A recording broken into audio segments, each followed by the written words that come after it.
Upon settling into our new home, we were greeted by a local boy bearing a gift from his mother as a welcome gesture. The boy, named Michael, was 15 years old and had two siblings, an older brother of 18 and a younger sister of 14. As we got to know each other, we discovered a shared interest in horror movies and games. Despite Michael's evident fear of them, our friendship grew over time, and we often visited each other's houses to play games. One day, Michael invited me for a sleepover at his house.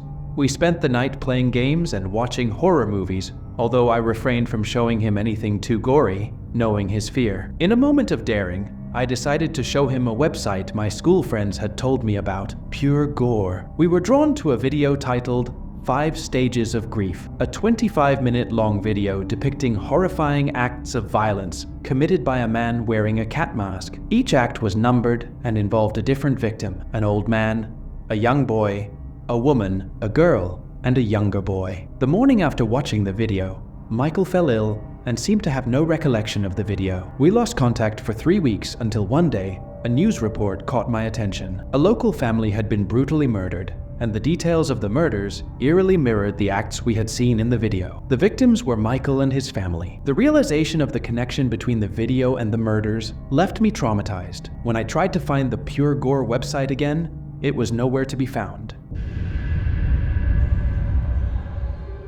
In a small town, a local superstition warns against trusting a smile in the dark. As a child, I dismissed the tales of the smiling man, a bogeyman figure. However, as an adult, I began to notice the fear underlying the adult's laughter when discussing sightings of him. One night, I encountered the smiling man myself. His grotesque grin filled with too many teeth, and his oppressive presence filled me with terror. I woke up at 3 a.m. to find him at the foot of my bed, his inhuman smile paralyzing me with fear. After what felt like an eternity, he disappeared, leaving me alone with my terror. The next morning, my neighbor was found dead, her face twisted into a grotesque smile. The reality of the smiling man's existence hit me, and I began to fear that I was his next target. I turned to the internet for answers, discovering numerous accounts of others who had encountered the smiling man. I learned that the smiling man was a manifestation of my deepest fears, and that to defeat him, I had to confront these fears. I reached out to others who had survived encounters with him, learning from their experiences and gaining strength from their stories. The smiling man visited me twice more,